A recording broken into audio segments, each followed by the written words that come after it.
I want to tell stories about real people, about family, love, and moral choices that matter. For nearly a decade, Michael Landon wasn't just the star of Little House on the Prairie, he was its beating heart. As Charles Ingalls, he became America's favorite father, a symbol of integrity, warmth, and frontier resilience. But behind the wholesome image broadcast into millions of living rooms each week, Landon was fighting private battles born from a chaotic childhood, navigating intense creative clashes on set, and carrying emotional weights that few truly understood. When the end finally came for the beloved series, Landon didn't just write a typical finale. He delivered a shocking, explosive farewell that shattered hearts and left audiences weeping. Years later, following his tragic illness and untimely passing, fans would look back at those final, smoke-filled scenes of Walnut Grove and wonder, was it really just fiction? Or was it Michael Landon's quiet, defiant goodbye to the world? Welcome back to the royal time of Hollywood. Today, we are pulling back the curtain on the bittersweet legacy of a television icon, the hidden pain behind his easy smile, and the heartbreaking finale that no one saw coming. The rise of Charles Ingalls. Before stepping onto the dusty prairie of Walnut Grove, Michael Landon was already a household name. For 14 years, he captivated audiences as the hot-headed but lovable little Joe Cartwright on Bonanza, one of the most successful westerns in television history. That experience didn't just shape him as an actor, it taught him exactly how to connect with the emotional core of the American public. So, when NBC decided to adapt Laura Ingalls Wilder's beloved books in 1974, they knew Landon was the perfect fit. However, Landon demanded more than just the starring role of Charles Ingalls. He secured the creative keys to the entire series. Acting as executive producer, director, and writer, his fingerprints were on every single frame. Landon approached Little House like a mission. He rejected flashy effects, choosing instead to focus entirely on raw human emotion. He was famously disciplined on set, often wrapping scenes ahead of schedule and under budget. Yet, he never sacrificed sincerity. If a moment didn't feel completely honest, it never made it to air. By the late 1970s, Little House had grown into a cultural landmark, earning multiple Emmy nominations and securing a permanent place in television history. But behind a camera, the atmosphere wasn't always as peaceful as the rolling hills of Minnesota. Dark themes and behind-the-scenes tension. Landon firmly believed that if families were going to sit down together each week, the stories needed to reflect both the beauty and the harsh pain of being human. Under his fierce leadership, Little House boldly tackled heavy subjects that other 1970s family programs wouldn't dare touch: death, addiction, racism, and severe neglect.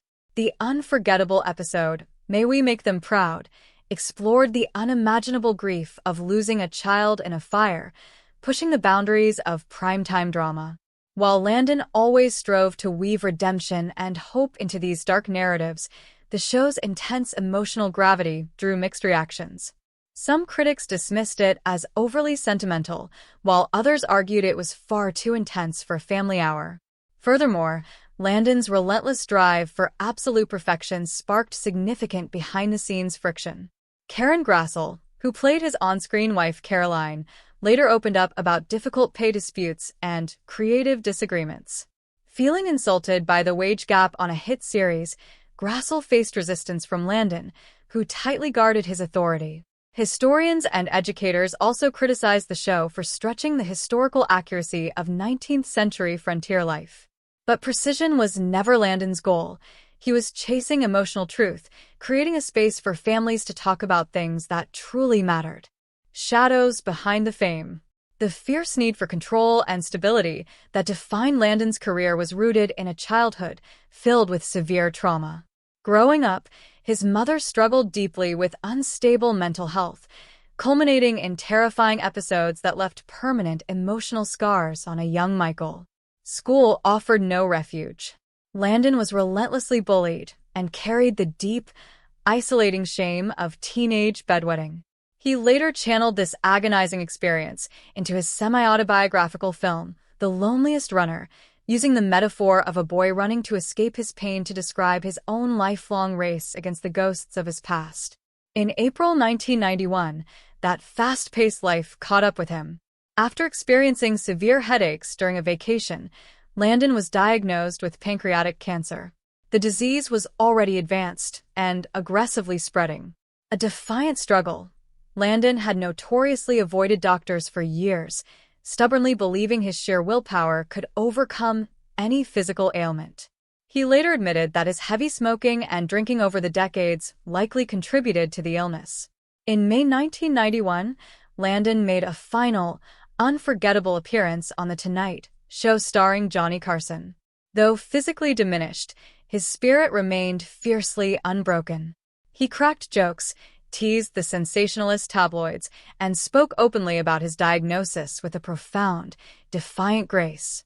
On July 1, 1991, just 3 months after his diagnosis, Michael Landon passed away at his home in Malibu, California, at the age of 54. The loss sent a devastating shockwave through generations of fans who felt they had lost a member of their own family. If you're enjoying this video, make sure to check out the other stories and shocking updates on our channel. We've covered many incredible celebrity journeys, tragic endings, and untold Hollywood secrets that you don't want to miss. Binge watch our previous videos to discover more surprising facts, emotional stories, and where your favorite stars are today. Your support helps us bring you more powerful content like this, so don't forget to explore, watch more, and stay tuned for the next video. Cast reactions and tributes. The passing of their quarterback shook the Little House cast to its core. For Melissa Gilbert, who grew up on screen as Laura Ingalls, Landon had been a vital mentor, protector, and surrogate father who anchored her through the dizzying chaos of childhood fame. Dean Butler, known to fans as Almanzo Wilder, admired Landon's extraordinary precision and natural ability to translate human emotion into unforgettable television. He often felt that Landon never received the level of industry recognition he deserved for writing stories that spoke such timeless truths. Meanwhile, Allison Arngrim, who portrayed Nellie Olson, remembered Landon as a demanding perfectionist who carried a tremendous emotional burden. As she grew older, she came to understand how much of his own childhood pain he poured into his work. Decades after the series ended, the cast continued to reunite, including on projects like the Little House 50 podcast, sharing stories of a man who brought calm to chaos, inspired excellence, and reminded everyone around him that the stories they were telling truly mattered. The Last Farewell. When the series finale, The Last Farewell, aired in 1984, it turned into an unforgettable television event. Faced with an unexpected cancellation by NBC due to declining ratings, Landon refused to let the show fade away quietly. If Little House was going to end, it would end entirely on his terms. The plot was daring and deeply tragic. A ruthless land developer seized legal ownership of Walnut Grove. Refusing to let their beloved community be exploited, the residents made the heartbreaking decision to destroy it themselves. One by one, the characters lit fuses, and viewers watched in shock as the church, the schoolhouse, and the stores exploded into clouds of fire and smoke. For Landon, the destruction wasn't about violence. It was a profound metaphor for loss, change, and the pride of moving on with dignity.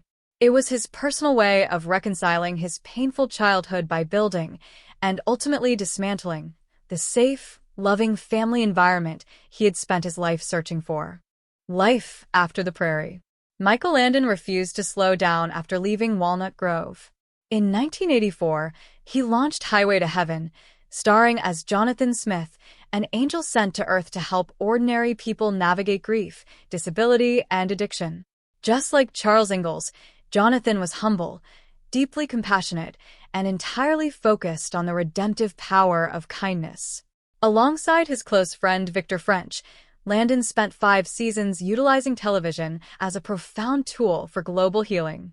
Even as his health quietly declined, he was actively developing a new series, Us, in 1991, proving that his dedication to hopeful storytelling remained vibrant until his very last breath. What did you think about the explosive final episode of Little House on the Prairie? Did it move you as much as it did the cast? Drop your thoughts in the comments section below. If you enjoyed this emotional look back at television history, Don't forget to like this video, share it with someone who loves classic TV, and subscribe to the Royal Time of Hollywood.